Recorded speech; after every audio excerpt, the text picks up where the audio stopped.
സങ്കീർത്തകനായ ദാവീദ് സങ്കീർത്തനം 63:1 യൂദ മരുഭൂമിയിൽ വെച്ചെഴുതിയ സങ്കീർത്തനത്തില് ഇങ്ങനെ പാടുകയാണ്: ദൈവമേ, അവിടുന്നാണ് എൻ്റെ ദൈവം, ഞാൻ അങ്ങയെ തേടുന്നു, എൻ്റെ ആത്മാവ് അങ്ങേക്കായി ദാഹിക്കുന്നു. ഉണങ്ങി വരണ്ട ഭൂമി എന്ന പോലെ എൻ്റെ ശരീരം അങ്ങയെ കാണാതെ തളരുന്നു. പ്രിയപ്പെട്ട സഹോദരങ്ങളെ, എൻ്റെ ആത്മാവ് അങ്ങേക്കായി ദാഹിക്കുന്നു എന്ന് യൂദ മരുഭൂമിയിൽ വെച്ച് സങ്കീർത്തകനായ ദാവീദ് എഴുതുമ്പോ പരിശുദ്ധാത്മാവിനെ എത്രയധികമായി ദാവീദ് ആഗ്രഹിച്ചിരുന്നു എന്ന് ഈ ഒരു സമയത്ത് നമ്മൾ മനസ്സിലാക്കണം. നമ്മൾ ഈ കഴിഞ്ഞ ദിവസങ്ങളിലെല്ലാം പരിശുദ്ധാത്മാവ് എന്ത് ചെയ്യുന്നു എന്നതിനെ കുറിച്ചാണ് പഠിച്ചുകൊണ്ടിരുന്നത്. ഹല്ലേലൂയ. ഇന്ന് അടുത്ത ഒരു മേഖലയിലേക്ക് സത്യത്തിന്റെ ആത്മാവ്, സത്യാത്മാവ് നമ്മളെ സത്യത്തിന്റെ പൂർണ്ണതയിലേക്ക് നയിക്കുന്നു എന്ന് വചനം പഠിപ്പിക്കുമ്പോൾ ഓർത്തുകൊള്ളുക, ദൈവത്തിന്റെ പരിശുദ്ധാത്മാവ് സത്യത്തിലേക്കാണ് നമ്മെ നയിക്കുക. ഒരു നിമിഷം നമുക്ക് കണ്ണുകളെ അടയ്ക്കാം. ഈ സത്യാത്മാവിനെ നമ്മുടെ വ്യക്തി ജീവിതത്തിലേക്ക് സ്വീകരിക്കുവാൻ ആഗ്രഹിച്ചുകൊണ്ട് ദാവീദ് പാടിയതുപോലെ എൻ്റെ ആത്മാവ് അങ്ങേക്കായി ദാഹിക്കുന്നു. ഉണങ്ങി വരണ്ട ഒരു സാഹചര്യം പോലെ ദൈവത്തിന്റെ ആത്മാവിനെ ആഗ്രഹിച്ച ദാവീദിനെ പോലെ നമുക്കും ദൈവസന്നിധിയിൽ ഒന്ന് പ്രാർത്ഥിക്കാം. ദൈവത്തിന്റെ പരിശുദ്ധാത്മാവെ, അങ്ങയുടെ വലിയ സാന്നിധ്യത്തിന് വേണ്ടി ഞങ്ങൾ പ്രാർത്ഥിക്കുന്നു. മാൻനീർത്തോടിനായി കാക്ഷിക്കുന്നത് പോലെ ഉണങ്ങി വരണ്ടിരിക്കുന്ന എൻ്റെ ആത്മീക മേഖലകളിലേക്ക് ദൈവമേ ജീവജലമായി അങ്ങയുടെ ആത്മാവിന്റെ സാന്നിധ്യം കടന്നു വരണമേ എന്ന് ഞാൻ പ്രാർത്ഥിക്കുന്നു. എൻ്റെ പൊന്നുതമ്പുരാനെ, അങ്ങയുടെ കരങ്ങളിൽ ഇന്നത്തെ ദിവസത്തെ പരിപൂർണമായി വിട്ടുതരികയാണ്. ആത്മാവിന്റെ ആ വലിയ അഭിഷേകത്തിന് വേണ്ടി പ്രാർത്ഥിക്കുന്നു. എല്ലാം കാൽവരിയിലേക്ക് സമർപ്പിക്കുന്നു. പരിശുദ്ധാത്മാവിന്റെ കരങ്ങളിൽ വിട്ടുതരികയാണ്. വചനത്തിന്റെ ശക്തി ഞങ്ങളുടെ മേൽ അയക്കണമേ. പരിശുദ്ധാത്മാവിന്റെ ശക്തി ഞങ്ങളുടെ മേൽ അയക്കണമേ. യേശുവിന്റെ രക്തത്തിന്റെ ശക്തി ഞങ്ങളുടെ ഓരോരുത്തരുടെയും ജീവിതങ്ങളിലേക്ക് കടന്നു വരണമേ എന്ന് പ്രാർത്ഥിക്കുന്നു. യേശുവിന്റെ നാമത്തിൽ തന്നെ ആമേൻ. ഹല്ലേലൂയ. പ്രിയപ്പെട്ട സഹോദരങ്ങളെ, വിശുദ്ധ യോഹന്നാൻ എഴുതിയ സുവിശേഷം 16-ാം അധ്യായം അതിന്റെ 13-ാമത്തെ വാക്യത്തിൽ ബൈബിൾ ഇങ്ങനെ പഠിപ്പിക്കുന്നു: സത്യാത്മാവ് വരുമ്പോൾ നിങ്ങളെ സത്യത്തിന്റെ പൂർണ്ണതയിലേക്ക് നയിക്കും. വളരെ ഗൗരവമേറിയ ഒരു വാഗ്ദത്വം അല്ലെങ്കിൽ ഒരു വാഗ്ദാനം ദൈവത്തിന്റെ ആത്മാവാൽ നമ്മുടെ ജീവിതത്തിലേക്ക് കടന്നു വരികയാണ്. ഹല്ലേലൂയ. യേശുക്രിസ്തു തന്റെ ശിഷ്യന്മാർക്ക് ഈ വചനത്തിലൂടെ നൽകുന്നത് ഒരു വളരെ ഗൗരവമുള്ള ഒരു വാഗ്ദത്തമാണ്. എന്ന് വെച്ചാൽ, സ്വർഗാരോഹണം കഴിഞ്ഞ് ദൈവത്തിന്റെ പരിശുദ്ധാത്മാവ് കടന്നു വന്ന് വിശ്വാസികളെ സത്യത്തിലേക്ക് നയിക്കുമെന്നുള്ള ഒരു വാഗ്ദാനമാണ് നമുക്കിവിടെ കാണുവാൻ പറ്റുക. അപ്പം ഈ സത്യാത്മാവ് എന്ന് നമ്മൾ പറയുമ്പം ഇത് ദൈവത്തിന്റെ പരിശുദ്ധാത്മാവാണ്. അത് ഇരുട്ടിന്റെ ആത്മാവല്ല, അത് വ്യാജത്തിന്റെ ആത്മാവല്ല, അതൊരു അനീതിയുടെ ആത്മാവല്ല, അത് ദൈവത്തിന്റെ സത്യത്തിന്റെ ആത്മാവാണ് എന്ന് നമ്മൾ തിരിച്ചറിയണം. ഹല്ലേലൂയ. യോഹന്നാന്റെ സുവിശേഷം 14:6 യേശുക്രിസ്തു തന്നെ പറഞ്ഞു: ഞാനാണ് വഴി, ഞാനാണ് സത്യം, ഞാനാണ് ജീവൻ. ഇവിടെ ദൈവത്തിന് ജനമേ, വഴിയും സത്യവും ജീവനും ഞാനാണ് എന്ന് യേശുക്രിസ്തു പറയുമ്പോൾ യേശു മാത്രമാണ് ഈ ലോക ചരിത്രത്തിൽ ഒരു സത്യമുള്ളത്, ഒരു സത്യദൈവമുള്ളത്. അതുകൊണ്ട് ആ ദൈവത്തിങ്കിലേക്ക്, യേശുക്രിസ്തുവിങ്കിലേക്ക് ആത്മാവ് നമ്മളെ നയിക്കുന്നു. ആത്മാവ് നമ്മളെ സത്യത്തിന്റെ പൂർണ്ണതയിലേക്ക് നയിക്കുന്നു. ഹല്ലേലൂയ. ഇത് നമ്മുടെ വ്യക്തി ജീവിതത്തിൽ കേവലം ഒരു അറിവ് മാത്രമല്ല, ഇതൊരു ആത്മീയ സത്യമാണ്. ഇത് ദൈവത്തിന്റെ ഹിതമാണ്. ഇത് രക്ഷയുടെ മാർഗമാണ്. പ്രിയപ്പെട്ട സഹോദരങ്ങളെ, സങ്കീർത്തനം 25:5 അങ്ങയുടെ സത്യത്തിലേക്ക് എന്നെ നയിക്കണമേ എന്ന് സങ്കീർത്തകൻ പ്രാർത്ഥിക്കുകയാണ്. എന്തെന്നാൽ അങ്ങാണല്ലോ എന്നെ രക്ഷിക്കുന്ന ദൈവം, അങ്ങയ്ക്ക് വേണ്ടി ദിവസം മുഴുവൻ ഞാൻ കാത്തിരിക്കുന്നു. ഇവിടെ ദൈവത്തിന് ജനമേ, ഒരു ആത്മാവിന്റെ സാന്നിധ്യത്തിന് വേണ്ടി ദിവസം മുഴുവൻ ഞാൻ കാത്തിരിക്കുന്നു എന്ന് പറയുന്ന സങ്കീർത്തകൻ അവിടെ എന്താണ് എഴുതി വെച്ചത്? അങ്ങയുടെ സത്യത്തിലേക്ക് എന്ന് വെച്ചാൽ യേശു ക്രിസ്തുവിങ്കലേക്ക് എന്നെ നയിക്കണമേ എന്ന് പ്രാർത്ഥിക്കുകയാണ്.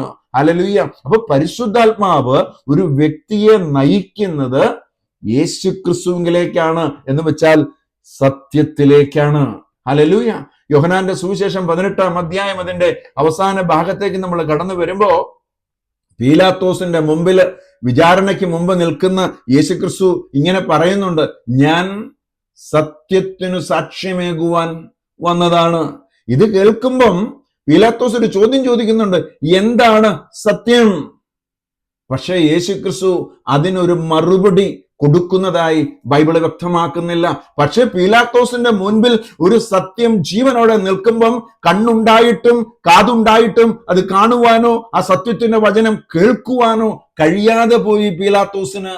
പ്രിയപ്പെട്ട ദൈവത്തിന് ജനമേ, അതുകൊണ്ട് യോഹന്നാന്റെ സുവിശേഷം 16-ാം അധ്യായം 14-ാം വാക്യത്തിലേക്ക് നമ്മൾ കടന്നു വരുമ്പോൾ ബൈബിൾ ഇങ്ങനെ പറയുകയാണ്, സ്വമേധയ അല്ല ഞാൻ സംസാരിക്കുന്നത്, കേൾക്കുന്നത് മാത്രം സംസാരിക്കും. എന്ന് വെച്ചാൽ പരിശുദ്ധാത്മാവ് നമുക്ക് വരാനിരിക്കുന്ന കാര്യങ്ങൾ നമ്മളെ അറിയിക്കും.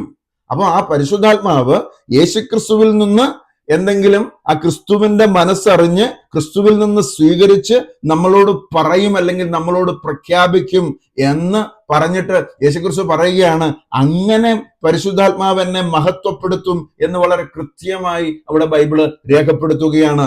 അതുകൊണ്ട് നമ്മൾ അങ്ങനെ ഒരു സാധ്യത നമ്മൾ കാണുമ്പം ഇവിടെ പരിശുദ്ധാത്മാവ് പിതാവായ ദൈവത്തോടും പുത്രനായ യേശുക്രിസ്തുവിനോടും ഐക്യപ്പെട്ട് ആ ത്രിയേക ദൈവത്തിന്റെ സാന്നിധ്യം ഒരുമിച്ച് പ്രവർത്തിക്കുന്ന നമുക്ക് കാണുവാൻ പറ്റും. എന്ന് വെച്ചാൽ ദൈവത്തിന്റെ ഹൃദയത്തിൽ എന്തുണ്ടോ അത് നമ്മളോട് വെളിപ്പെടുത്തി തരുന്നത് ദൈവത്തിന്റെ പരിശുദ്ധാത്മാവാണ്. കണ്ണുകൊണ്ട് കാണാത്തതും കാതുകൊണ്ട് കേൾക്കാത്തതും മനുഷ്യ മനസ്സ് ഗ്രഹിക്കാത്തതുമായ കാര്യങ്ങൾ നമ്മുടെ മുമ്പിൽ വെളിപ്പെടുത്തുന്നത് ദൈവത്തിന്റെ പരിശുദ്ധാത്മാവാണ്, ഈ സത്യാത്മാവാണ്. കാരണം ഈ സത്യാത്മാവിന് മാത്രമേ ദൈവത്തിന്റെ മനസ്സ് ഗ്രഹിക്കാൻ പറ്റൂ. നമ്മുടെ ഉള്ളിലുള്ള ദൈവത്തിന്റെ പരിശുദ്ധാത്മാവ് ദൈവത്തിന്റെ ഹൃദയത്തെ അറിഞ്ഞ് അതിനകത്തുള്ള എനിക്ക് നിന്നെക്കുറിച്ച് ഒരു പദ്ധതി ഉണ്ടെന്നും ആ പദ്ധതി നാശത്തിനുള്ള പദ്ധതിയല്ലെന്നും അത് ക്ഷേമത്തിനുള്ള പദ്ധതിയാണെന്നുമുള്ള തിരിച്ചറിവിൽ നിന്നുകൊണ്ട് ആ ദൈവത്തിന്റെ മനസ്സ് അറിയുവാൻ പരിശുദ്ധാത്മാവ് നമ്മളെ സഹായിക്കുകയാണ്. ഹല്ലേലൂയ. വീണ്ടും കുറച്ചുകൂടെ കൃത്യതയോടുകൂടി ദൈവത്തിന്റെ വചനം യോഹന്നാന്റെ സുവിശേഷം 12:49 ഇങ്ങനെ പറയുന്നുണ്ട്, ഞാൻ സ്വമേധയ അല്ല സംസാരിച്ചത്, ഞാൻ എന്തു പറയണം എന്തു പഠിപ്പിക്കണമെന്ന് എന്നെ അയച്ച പിതാവ് തന്നെ എനിക്ക് കൽപ്പന തന്നിരിക്കുന്നു. ഹല്ലേലൂയ. അപ്പം ഒരു ത്രിത്വത്തിലെ ത്രിയേക ദൈവത്തിന്റെ ആ 3 ഓഫീസുകളും ഒരുമിച്ച് പൂർണ്ണ ഐക്യത്തോടുകൂടി ഇവിടെ പ്രവർത്തിക്കുന്നത് നമുക്ക് കാണുവാൻ പറ്റും. പിതാവിന്റെയും പുത്രന്റെയും ഹൃദയം എന്തെന്ന് തിരിച്ചറിഞ്ഞ് സ്വമേധയ അല്ല എന്തു പറയണം എന്തു പഠിപ്പിക്കണം എന്ന് അയച്ച പിതാവ് കൽപ്പന കൊടുത്തിട്ടുണ്ടെന്നാണ് ഇവിടെ വചനം പറയുക. അപ്പം ഭാവിയിൽ നമ്മുടെ ജീവിതത്തിൽ എന്ത് സംഭവിക്കുന്നു എന്ന് വെളിപ്പെടുത്തുവാൻ ദൈവത്തിന്റെ പരിശുദ്ധാത്മാവിന്, ഈ സത്യാത്മാവിന് സാധിക്കും. ഹല്ലേലൂയ. അതുകൊണ്ട് ഭാവിയിൽ എന്ത് സംഭവിക്കുമെന്നുള്ള ഒരു ആത്മീയ ബോധ്യവും മുന്നറിയിപ്പും ഇന്ന് ലോകത്തിന് നൽകുന്നത് ദൈവത്തിന്റെ പരിശുദ്ധാത്മാവാണ്. അത് ദൈവത്തിന്റെ പദ്ധതിയെ ആശ്രയിച്ച്, അതുമല്ലെങ്കിൽ ദൈവത്തിന്റെ പദ്ധതിയെ നമ്മുടെ മുമ്പിൽ വെളിപ്പെടുത്തുന്ന ഒരു സാഹചര്യമാണെന്ന് നമ്മൾ മനസ്സിലാക്കണം. ഹല്ലേലൂയ. അപ്പൊ ഇതിനൊരു ഉദാഹരണം നമുക്ക് അപ്പോസ്തല പ്രവൃത്തികൾ 11-ാം അധ്യായം 28-ാമത്തെ വാക്യത്തിൽ ഹഗാബോസ് എന്ന് പറയുന്ന ഒരു പ്രവാചകൻ ലോകവ്യാപകമായി കടന്നു വരുന്ന ഒരു വലിയ ക്ഷാമത്തെക്കുറിച്ച് പരിശുദ്ധാത്മാവിൽ നിറഞ്ഞ് പരിശുദ്ധാത്മാവിൽ പ്രചോദിതനായി പ്രവചിക്കുകയാണ്. അതായത് പരിശുദ്ധാത്മാവ് ആ സമയത്ത് ഈ ഹഗാബോസിലൂടെ ഒരു ജാഗ്രതയുടെ മുന്നറിയിപ്പ് ജനത്തിന് കൊടുക്കുകയാണ്. കാരണം ഒരു വലിയ ക്ഷാമം ഭൂമിയിൽ സംഭവിക്കുവാനിരിക്കുന്നു, ലോകവ്യാപകമായി സംഭവിക്കാനിരിക്കുന്നു. പിന്നീട് കാലാന്തരത്തിൽ അത് സംഭവിക്കുകയും ചെയ്തു.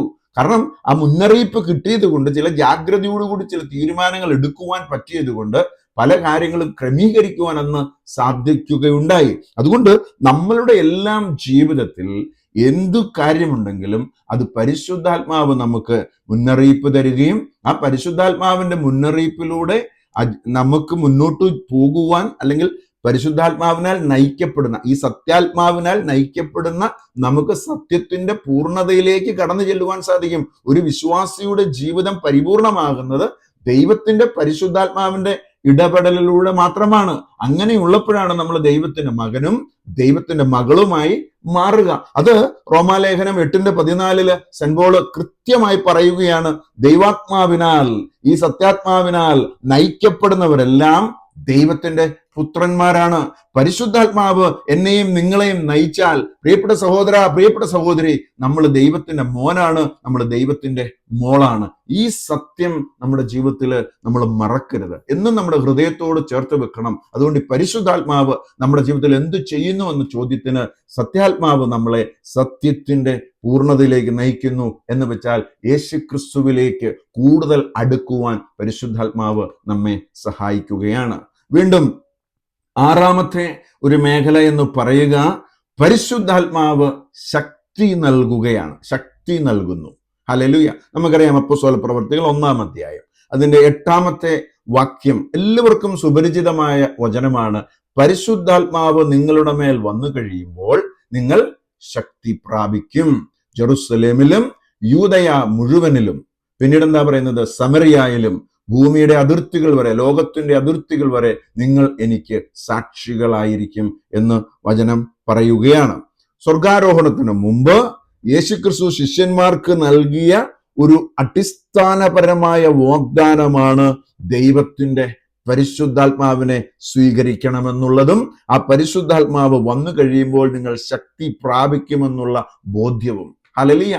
ഇവിടെ നമ്മൾ ഒരു കാര്യം മനസ്സിലാക്കണം, പ്രിയപ്പെട്ട ദൈവത്തിന്റെ ജനമേ, സഭയുടെ ശക്തിയുടെ രഹസ്യം എന്ന് പറയുന്നത് ദൈവത്തിന്റെ പരിശുദ്ധാത്മാവാണ്. ഒരു വിശ്വാസിയുടെ ജീവിത രഹസ്യത്തിന്റെ ഉറവിടം എന്ന് പറയുന്നത് ദൈവത്തിന്റെ പരിശുദ്ധാത്മാവാണ്. ഒരു വിശ്വാസിയുടെ ജീവിതം എന്താ പറയുക, സാക്ഷ്യമുള്ള ജീവിതമാകുന്നത്, അല്ലെങ്കിൽ ആ സാക്ഷ്യമുള്ള ജീവിതത്തിന്റെ അടിസ്ഥാനം എന്ന് പറയുന്നത് ദൈവത്തിന്റെ പരിശുദ്ധാത്മാവാണ്. അപ്പൊ നമ്മൾ തിരിച്ചറിയണം, പരിശുദ്ധാത്മാവ് വന്ന് കഴിയുമ്പോൾ മാത്രമേ നമ്മൾ ശക്തി പ്രാപിക്കത്തുള്ളൂ. ശക്തി എന്ന് പറയുമ്പോൾ ഇത് മനുഷ്യ ശക്തിയല്ല, ഇത് ദൈവത്തിന്റെ ആത്മശക്തിയാണ്, തികച്ചും ദൈവിക ശക്തിയാണ്. സ്വർഗം മനുഷ്യന് നൽകുന്ന ഒരു അധികാരത്തിന്റെ ശക്തിയാണ്. ഇത് അസാധ്യങ്ങളെ സാധ്യമാക്കുന്ന ശക്തിയാണ്. ഇത് ദൈവം തരുന്ന കൃപയുടെ ശക്തിയാണ്. ഈ കൃപ നിറയുമ്പോഴാണ് പരിശുദ്ധാത്മാവിന്റെ ശക്തി നമ്മിൽ ആവസിക്കുക. ഇവിടെ ദൈവത്തിന്റെ ജനമേ, സെക്കറിയ പ്രവചനം 4-ാം അധ്യായം അതിന്റെ 6-ാമത്തെ വാക്യത്തിൽ സെറുബ്ബാബേലിനോട് ദൈവം പറയുകയാണ്, എന്താണ്? സൈന്യബലത്താലല്ല, കരബലത്താലല്ല, എൻ്റെ ആത്മാവിനാലാണ് ഇതെല്ലാം സംഭവിക്കുക. അപ്പൊ ശക്തി എന്ന് പറയുന്നത് ആത്മാവിന്റെ, പരിശുദ്ധാത്മാവിന്റെ ശക്തിയാണ്. ജീവിതത്തിൽ പല മേഖലകളിലും നമ്മൾ വിജയം കൊയ്യുന്നുണ്ട്, അല്ലെങ്കിൽ അതൊന്നും നമ്മളുടെ കഴിവ് കൊണ്ടല്ല, ആ വിജയമൊക്കെ നമ്മുടെ കഴിവ് കൊണ്ടല്ല, അതിന്റെ പിന്നിൽ പ്രവർത്തിക്കുന്ന ദൈവത്തിന്റെ പരിശുദ്ധാത്മാവിന്റെ ശക്തിയാണ് എന്ന് നമ്മൾ തിരിച്ചറിയണം. ഈ ശക്തി ഒരു വ്യക്തിയുടെ ജീവിതത്തിൽ കടന്നു വരികയാണെങ്കിൽ ഭയപ്പെട്ടിരിക്കുന്ന ഒരു വ്യക്തിയെ എന്താണ്, അത് ധൈര്യമുള്ളവനാക്കി മാറ്റുകയാണ്. പാപത്തിൽ വീണുപോയവനെ, അല്ലെങ്കിൽ ഏതെങ്കിലും സാഹചര്യത്തിൽ തകർന്നു പോയവനെ ഉയർത്തുവാൻ കരുത്തുള്ളതാണ് ഈ ദൈവത്തിന്റെ പരിശുദ്ധാത്മാവിന്റെ ശക്തി. ദുർബലനെ ശക്തിപ്പെടുത്തുന്നു, പാപിയെ കഴുകി വിശുദ്ധീകരിക്കുന്നു. സാധാരണ മനുഷ്യനെ ആത്മാവിന്റെ ശക്തിയാൽ ദൈവത്തിന്റെ സാക്ഷിയാക്കി മാറ്റുകയാണ്. ഹല്ലേലൂയ. ഉദാഹരണം എടുത്താൽ പത്രോസിന്റെ ജീവിതം എടുക്കാം. യേശുക്രിസ്തുവിനെ 3 പ്രാവശ്യം തള്ളിപ്പറഞ്ഞ നിഷേധിച്ച വ്യക്തിയാണ് പത്രോസ്ലീഹ. എന്നാൽ കാത്തിരുന്ന് ദൈവത്തിന്റെ പരിശുദ്ധാത്മാവിന് വേണ്ടി ആഗ്രഹിച്ചു പ്രാർത്ഥിച്ച് പെന്തക്കോസ്റ്റൽ ഡേയിൽ ആ ശക്തി പ്രാപിച്ചതിന് ശേഷം പരിശുദ്ധാത്മാവിന്റെ അഭിഷേകം പ്രാപിച്ച് ആയിരങ്ങളുടെ നടുവിൽ നിന്നുകൊണ്ട് ധൈര്യത്തോടുകൂടി പത്രോസ് പ്രസംഗിക്കുകയാണ്. അവിടെ നിന്നവര് പറഞ്ഞു ഇവരെല്ലാം എന്താ പറയാ പുതുവീഞ്ഞു കുടിച്ച് അല്ലെങ്കിൽ ഒരു മദ്യത്തിന്റെ ലഹരിയിലാണെന്നുള്ള രീതിയിൽ സംസാരിച്ചപ്പോൾ പത്രോസ് എന്താ പറഞ്ഞത്? അപ്പോസ്തലപ്രവൃത്തികൾ 2:14 നമ്മൾ കാണുന്നുണ്ട്. മറ്റു 11 പേരോടൊപ്പം പത്രോസ് ശ്ലീഹ എഴുന്നേറ്റ് നിന്ന് ഉച്ചത്തിൽ പ്രസംഗിച്ചു, ധൈര്യത്തോടു കൂടി പ്രസംഗിച്ചു. കാരണം ഇത് പുതുവീഞ്ഞ് കുടിച്ചതല്ല, മറിച്ച് ജോയൽ പ്രവചനം 2:28 പഴയ നിയമത്തിൽ ദൈവത്തിന്റെ പ്രവചനം ജോയൽ 2:28 നടന്ന പ്രവചനത്തിന്റെ പൂർത്തീകരണം ഇവിടെ സംഭവിച്ചതാണ് എന്ന് പറഞ്ഞുകൊണ്ട് പത്രോസ് ശക്തിയോടെ ദൈവത്തിന്റെ വചനം പ്രഘോഷിച്ചപ്പോ എന്ത് സംഭവിച്ചു? അപ്പോസ്തലപ്രവൃത്തികൾ 2:41 വരുമ്പോ ആ വചനം ശ്രവിച്ചവർ അവിടെ ജ്ഞാനസ്നാനം സ്വീകരിക്കുകയാണ്. ആ ദിവസം തന്നെ 3000 പേര് അവരോട് ചേർന്നു എന്ന് ബൈബിള് പറയുമ്പം, അവരോട് ചേർന്നു എന്ന് പറയുമ്പോൾ സഭയോട് ചേർന്നു എന്ന് നമ്മൾ മനസ്സിലാക്കണം. ഇത് പത്രോസിന്റെ കഴിവല്ല, മറിച്ച് പരിശുദ്ധാത്മാവിന്റെ ശക്തി പത്രോസിൽ പ്രവർത്തിക്കുകയാണ്. വീണ്ടും അപ്പോസ്തലപ്രവൃത്തികൾ 3-ാമത്തെ അധ്യായത്തിലേക്ക് കടന്നു വരുമ്പോ പത്രോസും എന്താ പറയുക, ഒരു സുന്ദര കവാടം എന്ന ദേവാലയ ഗോപുരത്തിന്റെ മുമ്പിൽ നിൽക്കുന്ന സമയം ഒരു മുടന്തനായ യാചകൻ അവരുടെ മുമ്പിൽ എന്തെങ്കിലും കിട്ടുമെന്ന് കരുതി കൈനീട്ടുകയാണ്. ഈ സമയം ഈ പരിശുദ്ധാത്മാവിന്റെ ശക്തിയിൽ നിറഞ്ഞു നിൽക്കുന്ന പത്രോസ് തന്റെ ഉടുപ്പിന്റെ 2 കീശയിലും കൈയിട്ടു. എന്നിട്ട് ഇങ്ങനെ പറഞ്ഞു, എന്റെ കയ്യിൽ സ്വർണമില്ല, എന്റെ കയ്യിൽ വെള്ളിയില്ല, പക്ഷെ എന്റെ കയ്യിൽ ഒരു നാമമുണ്ട്. ആ നാമത്തിന്റെ ശക്തിയാൽ എഴുന്നേറ്റ് നടക്കുവാൻ മുടന്തനായ യാചകനോട് കൽപ്പിച്ചപ്പോ മുടന്തനായ യാചകൻ എഴുന്നേൽക്കുവാൻ ദൈവത്തിന്റെ ആത്മാവിന്റെ ശക്തിക്ക് സാധിച്ചുവെങ്കിൽ അസാധ്യങ്ങളെ സാധ്യമാക്കുന്ന മുടന്തന്റെ അസ്ഥികളിൽ അത്ഭുതം ചെയ്യുവാൻ പരിശുദ്ധാത്മാവിന്റെ ശക്തിക്ക് സാധ്യമായി എങ്കിൽ ആ മുടന്തനായ യാചകൻ തുള്ളിച്ചാടുന്ന ഒരു സാധ്യതയിലേക്ക് കടന്നുപോയത് പത്രോസിന്റെ ശക്തിയല്ല, അവിടെ പ്രവർത്തിച്ചത് ദൈവത്തിന്റെ പരിശുദ്ധാത്മാവിന്റെ ശക്തി. ഈ ശക്തി, ഈ പരിശുദ്ധാത്മാവ് നമ്മുടെ ഉള്ളിൽ പ്രവർത്തിക്കുമ്പോൾ അത് നമ്മളെ ക്രിസ്തുവിന്റെ സാക്ഷിയാക്കി മാറ്റുകയാണ്. യേശുക്രിസ്തു പറഞ്ഞില്ലേ, നിങ്ങൾ ഭൂമിയുടെ അതിർത്തികൾ വരെ എന്റെ സാക്ഷികളായിരിക്കും. സാക്ഷി എന്ന് നമ്മൾ പറയുമ്പോ കണ്ടതും കേട്ടതും പറയുന്നതല്ല, കോടതി മുറിയിൽ സാക്ഷ്യം പറയുന്നതല്ല. പ്രിയപ്പെട്ട ദൈവത്തിന്റെ ജനമേ, ജീവിതത്തിൽ യേശുക്രിസ്തുവിനെ കണ്ടറിഞ്ഞ്, തൊട്ടറിഞ്ഞ്, രുചിച്ചറിഞ്ഞ്, എന്താ പറയുന്നത്, കേട്ടറിഞ്ഞ്, അവന്റെ ജീവിതത്തിൽ രുചിച്ചറിഞ്ഞ് ഒരു എന്താ പറയുന്നത്, ആ ഒരു അനുഭവത്തിന്റെ വെളിച്ചത്തിൽ, ജീവിതത്തിലെ അനുഭവത്തിന്റെ വെളിച്ചത്തിൽ സാക്ഷ്യം, ഒരു സൗഖ്യം കിട്ടിയതിന്റെ പേരില്, ഒരു വിടുതൽ കിട്ടിയതിന്റെ പേരില്, അല്ലെങ്കിൽ ദൈവം ഇടപെട്ടതിന്റെ വെളിച്ചത്തിൽ നിന്ന് യേശുക്രിസ്തു അല്ലാതെ മറ്റൊരു സത്യ ദൈവം ഇല്ല എന്ന് വിളിച്ചു പറയുന്നതാണ് സാക്ഷ്യം. എന്റെ യേശു കാൽവരിയിൽ രക്തം ചിന്തി മരിച്ചു ഉയർത്തെഴുന്നേറ്റ് ഇന്നും ജീവിക്കുന്നവൻ എന്റെ കുഞ്ഞിനെ സൗഖ്യപ്പെടുത്തിയെന്ന്, അല്ലെങ്കിൽ എന്റെ ജീവിതത്തില് ഞാൻ കടന്നുപോയ പാപത്തിന്റെ കുഴിയിൽ നിന്നും, കുഴഞ്ഞ ചേറ്റിൽ നിന്നും, നാശകരമായ മരണത്തിന്റെ നിഴൽ വീണ താഴ്വരയിൽ നിന്നുമൊക്കെ എന്നെ കൈപിടിച്ചുയർത്തി എന്ന് പറയാൻ പറ്റുന്ന, യേശുക്രിസ്തു ദൈവമാണെന്ന് പറയാൻ പറ്റുന്ന സാക്ഷ്യമുള്ള ജീവിതം നയിക്കുന്നവരായി നമ്മളെ മാറ്റും ദൈവത്തിന്റെ പരിശുദ്ധാത്മാവ്. ഹല്ലേലൂയ. റോമാലേഖനം 8:16 ബൈബിള് പറയുന്നു, നാം ദൈവത്തിന്റെ മക്കളാണെന്ന് ഈ ആത്മാവ് നമ്മുടെ ആത്മാവിനോട് ചേർന്ന് സാക്ഷ്യം നൽകുന്നു. നമ്മൾ ദൈവത്തിന്റെ മക്കളാണെന്ന് ഹല്ലേലൂയ സാക്ഷ്യം നൽകുകയാണ്. ഹല്ലേലൂയ. അപ്പം ആത്മാവ് നമ്മുടെ ഉള്ളിൽ പ്രവർത്തിച്ചു തുടങ്ങുമ്പോ പുറത്തെന്ത് സംഭവിക്കും? അകത്ത് ആത്മാവിന്റെ ശക്തി പ്രകടമാകുമ്പോ പുറത്ത് സാക്ഷ്യമുണ്ടാകും. ഹല്ലേലൂയ. അപ്പം പുറത്ത് സാക്ഷ്യമുണ്ടാകുമ്പം സാക്ഷ്യത്തിന്റെ ലക്ഷണങ്ങൾ എന്തൊക്കെയെന്ന് ചോദിക്കുമ്പം, പ്രിയപ്പെട്ട സഹോദരങ്ങളെ, സാക്ഷ്യത്തിന്റെ ലക്ഷണം ഒന്ന്, അധരത്തിൽ ദൈവത്തിന്റെ വചനമുണ്ടായിരിക്കും, സത്യസുവിശേഷം ഉണ്ടായിരിക്കും, ജീവിതത്തിൽ വിശുദ്ധി ഉണ്ടായിരിക്കും, ഹൃദയത്തിൽ സ്നേഹമുണ്ടായിരിക്കും, കണ്ണുകളിൽ കരുണയുണ്ടായിരിക്കും, നടപ്പിൽ യേശുക്രിസ്തുവിന്റെ സ്വഭാവം ഉണ്ടായിരിക്കും. ഹല്ലേലൂയ. ജീവിതത്തിൽ വിശുദ്ധി, ഹൃദയത്തിൽ സ്നേഹം, കാരണം ദൈവം സ്നേഹമാണല്ലോ. കണ്ണുകളിൽ കരുണ, ദൈവം കരുണയുള്ളവനാണല്ലോ. നടപ്പിൽ യേശുക്രിസ്തുവിന്റെ നേച്ചർ അല്ലെങ്കിൽ ആ സ്വഭാവം. പിന്നെ നമ്മളെ കാണുന്നവര് പിന്നെ യേശുക്രിസ്തുവിനെയാ കാണുക. അതുകൊണ്ടാണ് സെന്റ് പോൾ പറയുന്നത്, ഇനിമേൽ എന്നിൽ ഞാനല്ല, എന്നിൽ എൻ്റെ ക്രിസ്തുവത്രേ. ആ സാക്ഷ്യമുള്ള ജീവിതത്തിലേക്ക് നമ്മൾ കടന്നു വരും. ഹല്ലേലൂയ. ഇതിനപ്പുറമുള്ള ചില കപട കപടതയുടെ ആത്മാവിനെ നമുക്ക് കാണുവാൻ പറ്റും. അധരങ്ങളിൽ വ്യാജമായിരിക്കും, സുഖിപ്പിക്കലും കെട്ടിപ്പിടുത്തവും. ഹല്ലേലൂയ. അങ്ങനെ എന്താ പറയാ, പല വീക്ഷണകോണുകളിലൂടെ ആയിരിക്കും അവരിതിനെ കാണുക, അവരിതിനെ ഉപയോഗിക്കുക. അതുകൊണ്ട് നമ്മളുടെ ജീവിതത്തിൽ ഈ കപടതയെ മാറ്റി യേശുക്രിസ്തുവിന്റെ ആ ഹൃദയത്തിൽ ഉണ്ടായിരുന്ന സ്നേഹവും കരുണയും ഒക്കെ നമ്മുടെ ജീവിതത്തിൽ എന്താ പറയുക, ഈ സാക്ഷ്യത്തിന്റെ പ്രതിഫലനമായി കടന്നു വരും.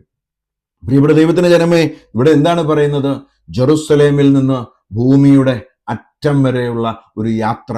യേശുക്രിസ്തു പറഞ്ഞു തരുന്ന ഒരു ക്രമം നമ്മളൊന്ന് നോക്കിയാൽ അതൊരു അത്ഭുതകരമായ ക്രമമാണ്. ഹല്ലേലൂയ. ജെറുസലേം. എന്താണ് ജെറുസലേം? പ്രിയപ്പെട്ട സഹോദരങ്ങളെ, ജെറുസലേം എന്ന് പറയുന്നത് സ്വന്തം വീടാണ്. ആദ്യം സ്വന്തം കുടുംബത്തിൽ സാക്ഷ്യമുള്ള ഒരു ജീവിതം ഉണ്ടാകണം. കുടുംബത്തിൽ നമ്മൾ സാക്ഷിയാകണം. എന്ന് വെച്ചാൽ ജോഷുവ വിളിച്ചു പറഞ്ഞില്ലേ, ഞാനും എൻ്റെ കുടുംബവും ഞങ്ങൾ കർത്താവിനെ സേവിക്കും. അങ്ങനെ വിളിച്ചു പറയുവാനുള്ള ഒരു ആർജവം, ഒരു ധൈര്യം ലഭിക്കുന്നത് ഈ ആത്മാവിന്റെ ശക്തി നമ്മുടെ ഉള്ളിൽ പ്രകടമാകുമ്പോഴാണ്.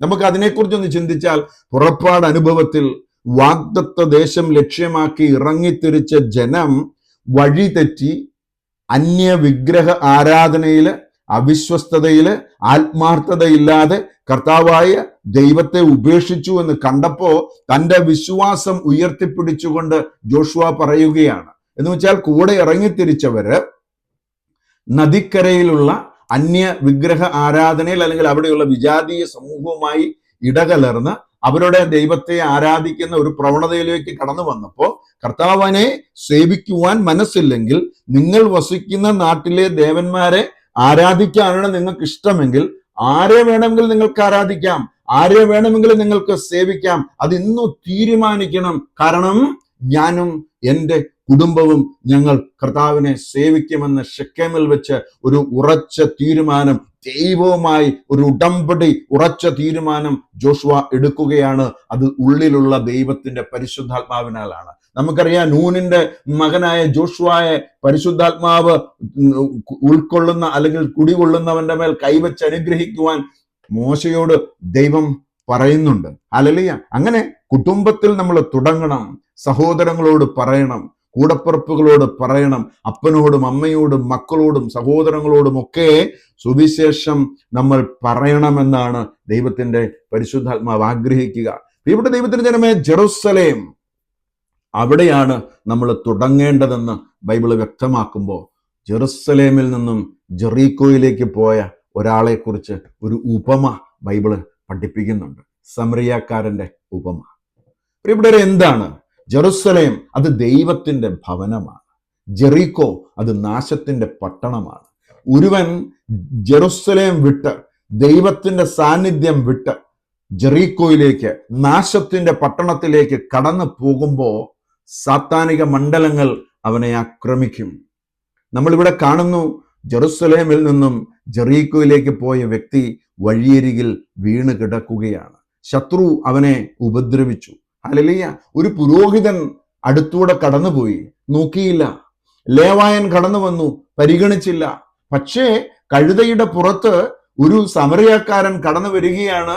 ഈ വ്യക്തിയെ കണ്ടെത്തി അവനോട് കരുണ തോന്നി, അവനോട് അനുകമ്പ തോന്നി. വഴിയരികിൽ വീണ് കിടക്കുന്ന പാപിയായ ഒരു മനുഷ്യനോട് കരുണ തോന്നി അവന്റെ അരികിൽ ഇറങ്ങി വന്ന് എന്താണ്, തൻ്റെ കയ്യിലുണ്ടായിരുന്ന എണ്ണയും വീഞ്ഞും ഉപയോഗിച്ച് മുറിവുകൾ വെച്ചു കെട്ടിയതിനു ശേഷം സത്രം സൂക്ഷിപ്പുകാരന്റെ അരികിൽ കൊണ്ടുപോയി ഈ പാപിയായ മനുഷ്യനെ, ഈ വേദനിച്ചിരിക്കുന്ന മനുഷ്യനെ, തകർന്നു കിടക്കുന്ന മനസ്സിനെ എന്തു ചെയ്തു? ഈ സത്രം സൂക്ഷിപ്പുകാരന്റെ കരങ്ങളിൽ ഏൽപ്പിച്ചിട്ട് പറഞ്ഞു, 2 ദിനാറ് കൊടുത്തിട്ട് പറഞ്ഞു, ഇനി എന്തെങ്കിലും കൂടുതൽ ചിലവാകുന്നു എങ്കിൽ ഞാൻ തിരികെ വരുമ്പോൾ ഞാനത് തന്നു വീട്ടിക്കൊള്ളാം എന്ന് പറയുകയാണ് ഈ സമറിയക്കാരൻ. പ്രിയപ്പെട്ട ദൈവത്തിന്റെ ജനമേ, ജെറുസലേമിലേക്ക് ഓശാന പാടി കഴുതയുടെ പുറത്ത് കയറി വന്ന നസ്രായനായ യേശുക്രിസ്തു എന്താ പറയുന്നത്? വഴിയരികിൽ വീണ് കിടക്കുന്ന ഓരോ മനുഷ്യന്റെയും അടുത്തേക്ക് കടന്നു വരുമെന്ന് നിങ്ങൾ തിരിച്ചറിയണം. ഒരുവൻ പോലും നശിച്ചു പോകരുത്, നിത്യജീവൻ പ്രാപിക്കണമെന്ന ഏക ഉദ്ദേശത്തിൽ സ്നേഹപിതാവ് ഈ ലോകത്തിലേക്ക് തന്റെ ഏകജാതനെ അയച്ചത് ഇതിനു വേണ്ടിയാണ്. ഹല്ലേലൂയ. എന്താണ് സമറിയക്കാരൻ അവിടെ ചെയ്തത്? സമറിയക്കാരൻ എണ്ണയും വീഞ്ഞും ഉപയോഗിച്ച് മുറിവുകൾ വെച്ച് കെട്ടി. എണ്ണ ദൈവത്തിന്റെ പരിശുദ്ധാത്മാവിനെ സൂചിപ്പിക്കുന്നു. വീഞ്ഞ്, നമുക്കറിയാം കാനായിലെ കല്യാണ വിരുന്നിൽ യേശുക്രിസ്തു വെള്ളം വീഞ്ഞാക്കി മാറ്റി. വീഞ്ഞ് പിന്നീട് പെസഹ രാത്രിയിൽ തന്റെ രക്തമാക്കി മാറ്റി. ഇവിടെ വീഞ്ഞ് യേശുക്രിസ്തുവിന്റെ രക്തത്തിന്റെ നിഴലാണ്. യേശുവിന്റെ രക്തത്തിന്റെ നിഴലായ വീഞ്ഞുപയോഗിച്ച് മുറിവ് വെച്ച് കെട്ടി പരിശുദ്ധാത്മാവാകുന്ന എണ്ണ പൂശി അഭിഷേകം ചെയ്ത് സത്രം സൂക്ഷിപ്പുകാരന്റെ കരങ്ങളിൽ ഏൽപ്പിച്ചിട്ട് പറഞ്ഞു, ഒരുപക്ഷെ സത്രം സൂക്ഷിപ്പുകാരൻ ഞാനാകാം, നിങ്ങളാകാം. ചെയ്യുന്ന വഴിയരികിൽ വീണ് കിടക്കുന്ന ഒരുവനെ സഹായിച്ചാൽ, പ്രിയപ്പെട്ട ദൈവത്തിന്റെ ജനമേ, യേശു പറഞ്ഞു, ഞാൻ വീണ്ടും വരും, നിത്യതയിൽ നിനക്ക് ഞാൻ എന്ത് തരും? പ്രതിഫലം തരും. 2 ദിനാര കൊടുത്തിട്ട് സത്രം സൂക്ഷിപ്പുകാരോട് പറഞ്ഞു, കൂടുതൽ എന്തെങ്കിലും ചിലവായാൽ ഞാൻ തിരികെ വരുമ്പോൾ തരാം. ക്രിസ്തുവിന്റെ രണ്ടാമത്തെ വരവെങ്കിൽ പാപിയായ വഴിയരികിൽ കിടക്കുന്ന ഒരു വ്യക്തിയോട്, അല്ലെങ്കിൽ തകർന്നു കിടക്കുന്ന ഒരു വ്യക്തിയോട് നിങ്ങൾ സുവിശേഷം പറഞ്ഞ് ക്രിസ്തുവിന്റെ സ്നേഹത്തെ കൊടുത്ത് പരിശുദ്ധാത്മാവിന്റെ ഒരു അഭിഷേകത്തിലേക്ക്, യേശുക്രിസ്തുവിന്റെ രക്തം കൊണ്ട് കഴുകി വിശുദ്ധീകരിക്കപ്പെട്ട് നിത്യതയുടെ ഒരു അവകാശത്തിലേക്ക് ആ വ്യക്തിയെ ചേർത്ത് പിടിച്ചാൽ പ്രതിഫലം ദൈവത്തിന്റെ ആത്മാവ് നമ്മുടെ ജീവിതത്തിലേക്ക് രണ്ടാമത്തെ വരവെങ്കിൽ തരുമെന്നുള്ള കാര്യം ഉറപ്പാണ്. ഹല്ലേലൂയ.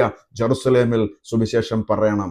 ജെറുസലേം വിട്ടു പോകുവാൻ ആരെയും നമ്മൾ അനുവദിക്കരുത്. ഹല്ലേലൂയ. രണ്ടാമത്, യൂദയ മുഴുവൻ. അടുത്ത പ്രദേശത്തെക്കുറിച്ചാണ്, അല്ലെങ്കിൽ അയൽക്കാരെ കുറിച്ചാണ് ഇത് പറയുക. സുഹൃത്തുക്കളാകാം, ബന്ധുജനങ്ങളാകാം, നമ്മുടെ ചുറ്റുമുള്ള സമൂഹമാകാം. പക്ഷേ അവിടെയെല്ലാം എന്ത് ചെയ്യണം? സുവിശേഷം എത്തിക്കണമെന്ന് ദൈവാത്മാവ് പറയുകയാണ്. മൂന്നാമത്, വിജാതീയർ. വിജാതീയർ എന്ന് പറയുമ്പം അത് അന്യ വിഗ്രഹ ആരാധനയിലൂടെ കടന്നു പോകുന്ന ജനമാണ്. ഒരുപക്ഷെ നമ്മൾ ഇഷ്ടപ്പെടാത്ത ജനമായിരിക്കാം, നമ്മൾ അറിയാത്ത ജനമായിരിക്കാം, അതുമല്ലെങ്കിൽ ചില ശത്രുതയോടുകൂടി നമ്മൾ നോക്കുന്ന സാഹചര്യങ്ങളായിരിക്കാം. പക്ഷേ അവരോടെല്ലാം സ്നേഹത്തോടുകൂടി സുവിശേഷം പറയണമെന്നുള്ളത് ദൈവത്തിന്റെ പ്ലാനാണ്, പദ്ധതിയാണ്. വിശുദ്ധ മത്തായി എഴുതിയ സുവിശേഷം 5:44 യേശുക്രിസ്തു നമ്മളോട് പറയുന്നുണ്ട്, ശത്രുക്കളെ നിങ്ങൾ സ്നേഹിക്കണം. കൂടപ്പുറപ്പുകളെ സ്നേഹിക്കാൻ, കൂടെയുള്ളവരെ സ്നേഹിക്കാൻ പറ്റാത്ത ഈ കാലഘട്ടത്തിന്റെ നടുവിൽ നമ്മളോട് യേശുക്രിസ്തു പറയുന്നു, ശത്രുക്കളെ പോലും നീ സ്നേഹിക്കണം, അവരോടും ഈ സുവിശേഷം പറയണം. ഹല്ലേലൂയ. അതിന് പരിശുദ്ധാത്മാവ് നമ്മുടെ ഉള്ളിൽ ഉണ്ടെങ്കിൽ മാത്രമേ ഇത് സാധിക്കത്തുള്ളൂ. അങ്ങനെയെങ്കിൽ മാത്രമേ ജെറുസലേം കഴിഞ്ഞു, യൂദയ കഴിഞ്ഞു, അതിന് സമറിയായും കഴിഞ്ഞാൽ പിന്നെ എന്താണ്? ഭൂമിയുടെ അതിർത്തികൾ വരെ, till the ends of the earth എന്ന് വെച്ചാൽ ലോകം മുഴുവനും സുവിശേഷം എത്തിക്കുവാൻ സാധിക്കുന്ന വിധത്തിലുള്ള ഒരു മൈറ്റി അനോയിറ്റിംഗിലേക്ക് പരിശുദ്ധാത്മാവ് നിങ്ങളെ കൊണ്ടുപോകും. എന്ന് വെച്ചാൽ ദൈവത്തിന്റെ സ്നേഹവും അഭിഷേകവും അതിർത്തികൾ ഭേദിക്കുന്നതാണ് എന്ന് നിങ്ങൾ തിരിച്ചറിയണം. ഹല്ലേലൂയ. അപ്പൊ പരിശുദ്ധാത്മാവിന്റെ ശക്തി പ്രാപിച്ചു കഴിയുമ്പോൾ ആ ശക്തിയുടെ മേഖലകൾ, ആ പരിശുദ്ധാത്മാവിന്റെ ശക്തി നമുക്ക് തരുന്ന ചില മേഖലകൾ എന്ന് പറയുക, പ്രാർത്ഥനയ്ക്ക് ശക്തി തരും. റോമാലേഖനം 8:26 നമ്മളെ പഠിപ്പിക്കുന്നുണ്ട്, നമ്മുടെ ബലഹീനതയിൽ ആത്മാവ് നമ്മെ സഹായിക്കുന്നു, വേണ്ട വിധം പ്രാർത്ഥിക്കേണ്ടത് എങ്ങനെയെന്ന് നമുക്ക് അറിഞ്ഞുകൂടാ, എന്നാൽ അവാച്യമായ നെടുവീർപ്പുകളാൽ ആത്മാവ് തന്നെ നമുക്ക് വേണ്ടി മാധ്യസ്ഥം വഹിക്കുന്നു എന്നാണ് ബൈബിൾ പറയുക. ഹല്ലേലൂയ. അപ്പം പ്രാർത്ഥിക്കുവാൻ നമുക്ക് പരിശുദ്ധാത്മാവ് ശക്തി തരികയാണ്. നമുക്ക് പ്രാർത്ഥിക്കാൻ പറ്റുന്നില്ലെങ്കിലും അവാച്യമായ നെടുവീർപ്പുകളിലൂടെ നമ്മുടെ ഉള്ളിലുള്ള ദൈവത്തിന്റെ പരിശുദ്ധാത്മാവ് ദൈവവുമായി സംവേദിക്കുകയാണ്, പ്രാർത്ഥിക്കുകയാണ്. രണ്ടാമതായി, വിശുദ്ധ ജീവിതത്തിന് വേണ്ടി പരിശുദ്ധാത്മാവ് നമുക്ക് ശക്തി തരികയാണ്. ഗലാത്യ ലേഖനം 5:16 ആത്മാവിന്റെ പ്രേരണ അനുസരിച്ച് വ്യാപരിക്കുവിൻ, ജഡമോഹങ്ങളെ ഒരിക്കലും തൃപ്തിപ്പെടുത്തരുത് എന്ന് വചനം പഠിപ്പിക്കുകയാണ്. എന്ന് വെച്ചാൽ ആത്മാവിന്റെ പ്രേരണ അനുസരിച്ച് നമ്മൾ ജീവിക്കുകയാണെങ്കിൽ ഒരിക്കലും ഒരു ജഡീകമായ മോഹത്തിലേക്ക്, താല്പര്യത്തിലേക്ക് നമ്മൾ പോകത്തില്ല. അങ്ങനെയുള്ള മോഹങ്ങളെ തൃപ്തിപ്പെടുത്താതെ, അങ്ങനെയുള്ള പ്രലോഭനങ്ങളെ പട്ടിണിക്കിട്ട് കൊന്ന് ആത്മാവിന്റെ പ്രേരണ അനുസരിച്ച് ജീവിക്കണം. ഹല്ലേലൂയ. മൂന്നാമത്, നമുക്ക് ശുശ്രൂഷയിൽ ദൈവത്തിന്റെ പരിശുദ്ധാത്മാവ് ശക്തി തരും. 1 കൊരിന്ത്യൻസ് 12:7 ഓരോരുത്തരിലും ആത്മാവ് വെളിപ്പെടുന്നത് പൊതു നന്മയ്ക്ക് വേണ്ടിയാണ് എന്ന് പറയുകയാണ്. എന്ന് വെച്ചാൽ പൊതുവായി സഭയ്ക്ക് ഒരു അനുഗ്രഹം കൊടുക്കുവാൻ ശുശ്രൂഷാ മേഖലകളിൽ നിൽക്കുന്നവർക്ക് പരിശുദ്ധാത്മാവ് ശക്തി കൊടുക്കുകയാണ്. ഹല്ലേലൂയ. അതുപോലെ തന്നെ നമുക്ക് നാലാമതായി, പരീക്ഷണ സമയത്ത് പരിശുദ്ധാത്മാവ് നമുക്ക് ശക്തി തരികയാണ്. നമ്മൾ കടന്നു പോകുന്ന പ്രതികൂലത്തിന്റെ നടുവിൽ വീണുപോയി എന്ന് തോന്നുന്ന സമയത്ത്, ആരും കൂടെ ഇല്ല, ഒറ്റപ്പെട്ടു എന്ന് തോന്നുന്ന സമയത്ത്, കൂടെയുള്ളവർ നമ്മളെ തള്ളിക്കളഞ്ഞു, അല്ലെ നമ്മളെ ഒഴിവാക്കി എന്നൊക്കെ കരുതുന്ന, എന്താ പറയുക, തിരിച്ചും ഡൗൺ ടു എർത്ത്, തറയിൽ അകപ്പെട്ടു പോകുന്ന ഒരു അവസ്ഥയിൽ, ഒന്നും ചെയ്യാൻ പറ്റാത്ത വിധത്തിൽ അകപ്പെട്ടു പോകുന്ന ഒരു സമയത്ത് ദൈവത്തിൽ ആശ്രയിച്ചാൽ, പ്രിയപ്പെട്ട ദൈവത്തിന്റെ ജനമേ, അവിടെയും പരിശുദ്ധാത്മാവ് നമ്മളെ ശക്തിപ്പെടുത്തും. അത് യേശയ്യാ പ്രവചനം 40:31 പറയുകയാണ്, ദൈവത്തിൽ ആശ്രയിക്കുന്നവർ ശക്തി പ്രാപിക്കും, അവർ കഴുകന്മാരെ പോലെ ചിറകടിച്ചുയരും, അവർ ഓടിയാലും ക്ഷീണിക്കുകയില്ല, നടന്നാൽ തളരുകയുമില്ല. ഹല്ലേലൂയ. ജീവിതത്തിൽ നമ്മളെ പിടിച്ചു നിർത്തുന്നത് പരിശുദ്ധാത്മാവല്ലേ? ഈ പരിശുദ്ധാത്മാവ് നമ്മളെ കൈപിടിച്ചില്ലായിരുന്നെങ്കിൽ എന്നേ നമ്മൾ തകർന്നു പോയാൽ. ഹല്ലേലൂയ. അതുകൊണ്ട് ഈ ശക്തി നമ്മുടെ ജീവിതത്തിൽ സ്വീകരിക്കുവാനായിട്ട് നമ്മൾ ഒരുങ്ങണം. എന്ന് വെച്ചാൽ ഈ പരിശുദ്ധാത്മാവ് അഭിഷേകം അല്ലെങ്കിൽ ഈ പെന്റക്കോസ്റ്റൽ ഡേ ഇന്നിങ്ങനെ നമ്മൾ പറയുന്നതിനപ്പുറമായി ഈ ശക്തി സ്വീകരിക്കുവാൻ നമ്മൾ ഒരുങ്ങണം. അതിനാദ്യമായി പാപത്തിന്റെ എല്ലാ സ്വഭാവങ്ങളും നമ്മുടെ ജീവിതത്തിൽ നിന്ന് മാറണം. പാപത്തിൽ നിന്നുള്ള ഒരു മാനസാന്തരം നമുക്കുണ്ടാകണം. യേശുക്രിസ്തുവിനെ ദൈവമായി ഹൃദയത്തിൽ സ്വീകരിക്കണം. യേശു എൻ്റെ ദൈവമാണ് എന്ന് ഹൃദയത്തിൽ വിശ്വസിച്ച് അധരം കൊണ്ട് ഏറ്റു പറയണം. എന്നിട്ട് ദാഹത്തോടുകൂടി നമ്മൾ പ്രാർത്ഥിക്കണം. എന്താ പറയുന്നത്, നമ്മൾ 63:1 ദാവീദ് പ്രാർത്ഥിച്ച് നമ്മൾ കേട്ടു, എൻ്റെ ആത്മാവ് അങ്ങേക്കായി ദാഹിക്കുന്നു. അതുപോലെ വിശ്വാസത്തോടു കൂടി നമ്മൾ കാത്തിരിക്കണം. അതിനുമപ്പുറം ഈ പരിശുദ്ധാത്മാവിന് കീഴടങ്ങി അഭിഷേകത്തിന് വേണ്ടി നമ്മൾ പ്രാർത്ഥിക്കണം. ഹല്ലേലൂയ. മറക്കരുതാത്തൊരു കാര്യമുണ്ട്. സ്വർഗസ്ഥനായ പിതാവ് തന്നോട് ചോദിക്കുന്നവർക്ക് എത്രയധികമായി ദൈവത്തിന്റെ ആത്മാവിനെ തരികയില്ലേ എന്ന് ചോദിക്കുന്ന വിശുദ്ധ ലൂക്കോസിന്റെ സുവിശേഷം 11:13 നമ്മൾ മറക്കരുത്. അത് നിന്റെ വിദ്യാഭ്യാസം നോക്കിയല്ല, നിന്റെ പദവി നോക്കിയല്ല, നിനക്ക് പണമുണ്ടോ ഇല്ലയോ എന്ന് നോക്കിയല്ല ദൈവത്തിന്റെ പരിശുദ്ധാത്മാവിനെ നമുക്ക് നൽകുക. ഓർത്തുകൊള്ളുക, ആളുകളുടെ പിന്തുണയുണ്ടോ ഇല്ലയോ എന്നൊന്നും അല്ല ദൈവം നോക്കുക. നിന്റെ ഹൃദയത്തെ പരിശോധിക്കുന്ന ദൈവം നിന്റെ മേൽ ആത്മാവിനെ അയക്കുമെന്നുള്ള ബോധ്യമെടുക്കണം. ഹല്ലേലൂയ. ഇവിടെ മറക്കരുത് നമ്മൾ ഈ സത്യം. എത്രയധികമായി ആത്മാവിനെ തരികയില്ലേ എന്ന് വെച്ചാൽ ഇതിങ്ങനെ എന്താ പറയുക, ഒരു ഡിഗ്രിയിൽ നിന്നും അനദർ ഡിഗ്രിയിലേക്ക് വളരുന്ന ഒരു അഭിഷേകമാണ് ദൈവത്തിന്റെ പരിശുദ്ധാത്മാവ്. മുട്ടോളമല്ല, അരയോളമല്ല, ഇല്ലേ, കണങ്കാൽ വരെ, മുട്ടോളം, പിന്നീട് എന്താണ്, നീന്തി തുടിക്കുന്ന ഒരു അരയോളം കഴിഞ്ഞ് നീന്തി തുടിക്കുന്ന ഒരു അഭിഷേകം. അപ്പൊ ഇതിന്റെ സ്റ്റേജുകൾ വ്യത്യസ്തമാണ്, നമ്മൾ മനസ്സിലാക്കണം. നമ്മുടെ ഹൃദയത്തെ പരിശോധിച്ചറിയുന്ന ദൈവം നമ്മുടെ മേൽ ആത്മാവിനെ അയക്കും. നമ്മുടെ മേൽ ഒരു പുതിയ ചൈതന്യത്തെ ദൈവം അയക്കും. അതായത് ഉലകത്തിന്റെ മീതെ പരിവർത്തിച്ച ദൈവത്തിന്റെ അതേ പരിശുദ്ധാത്മാവിന്റെ ചൈതന്യം നമ്മുടെ മേലും വ്യാപരിക്കുവാൻ ദൈവം അനുവദിക്കും. പ്രിയപ്പെട്ട ദൈവത്തിന്റെ ജനമേ, അതുകൊണ്ട് നമ്മുടെ മുമ്പിൽ ഇന്ന് മനുഷ്യര് വാതിലടച്ചേക്കാം, പക്ഷെ പരിശുദ്ധാത്മാവ് വഴികളെ തുറക്കും. ലോകം നമ്മളെ തള്ളിക്കളഞ്ഞേക്കാം, പക്ഷെ പരിശുദ്ധാത്മാവ് നമ്മളെ ഉയർത്തും. അതുകൊണ്ട് ഇന്ന് നിങ്ങൾ തിരിച്ചറിയണം, അപ്പസ്തോലന്മാരിൽ നിറഞ്ഞ ഒരു അഭിഷേകം, അതിനെ സ്വീകരിക്കുവാൻ പരിശുദ്ധാത്മാവിന്റെ ശക്തി ഇന്ന് എനിക്ക് ആവശ്യമുണ്ട്, തരണമേ എന്ന് ദൈവത്തോട് പ്രാർത്ഥിക്കുവാൻ ഭയപ്പെടുകയൊന്നും വേണ്ട. ദൈവത്തിന് മുമ്പിൽ ഒന്ന് മുട്ടുമടക്കുവാൻ നിങ്ങൾ തയ്യാറാണ് എങ്കിൽ, ഈ സാക്ഷ്യമുള്ള ഒരു ജീവിതത്തിന് നിങ്ങൾ ഒരുക്കമാണ് എങ്കിൽ, ഇന്ന് ദൈവത്തിന്റെ പരിശുദ്ധാത്മാവിന്റെ മുമ്പിൽ മുട്ടുമടക്കാൻ നിങ്ങൾ തയ്യാറാണ് എങ്കിൽ, ഓർത്തുകൊള്ളുക, പെന്റക്കോസ്റ്റൽ ഡേ എന്ന് പറയുന്നത് കഴിഞ്ഞുപോയ ഒരു സംഭവമല്ല. അത് ഇന്നും നമ്മുടെ ജീവിതത്തിൽ സംഭവിച്ചുകൊണ്ടിരിക്കുന്ന ഒരു വലിയ പ്രതിഭാസമാണ്. അത് പരിശുദ്ധാത്മാവ് നമ്മുടെ മേൽ വരും. വന്നു കഴിഞ്ഞാൽ നമ്മൾ ശക്തി പ്രാപിക്കും. ശക്തി പ്രാപിച്ചാൽ നമ്മൾ സുവിശേഷം പറയും. ലോകത്തിന്റെ അതിർത്തികൾ വരെ നമ്മൾ പോയിരിക്കും. അതുകൊണ്ട് പ്രിയപ്പെട്ട സഹോദരങ്ങളെ, ഇന്നത്തെ ദിവസം നമ്മൾ 2 കാര്യങ്ങളാണ് കേട്ടത്. ഒന്ന്, സത്യാത്മാവ് നമ്മളെ സത്യത്തിന്റെ പൂർണ്ണതയിലേക്ക് നയിക്കും. 2, പരിശുദ്ധാത്മാവ് നമ്മുടെ മേൽ വന്നു കഴിഞ്ഞാൽ നമ്മൾ ശക്തി പ്രാപിക്കും. നമുക്ക് കണ്ണുകളെ അടയ്ക്കാം.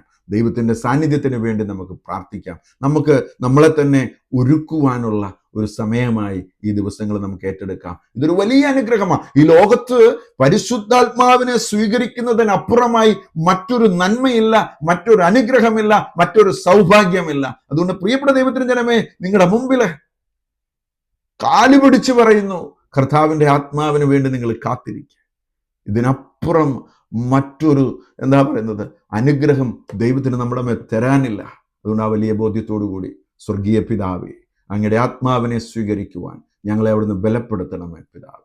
വലിയൊരു അഭിഷേകം, പ്രവചനപരം, ഭാഷാപരം, രോഗശാന്തിപരം, ദർശനപരം, വിവേചനപരം, അങ്ങനെ വരങ്ങളും ഫലങ്ങളും ഞങ്ങളിൽ നിറയുവാൻ പരിശുദ്ധാത്മാവ് ഞങ്ങളെ സഹായിക്കണമേ. ആത്മാവിൻ്റെ ആ സാന്നിധ്യത്തിനും സ്പർശനത്തിനും വേണ്ടി ഞങ്ങൾ പ്രാർത്ഥിക്കുന്നു. പിതാവിൻ്റെയും പുത്രൻ്റെയും പരിശുദ്ധാത്മാവിൻ്റെയും നാമത്തിൽ തന്നെ. ആമേൻ.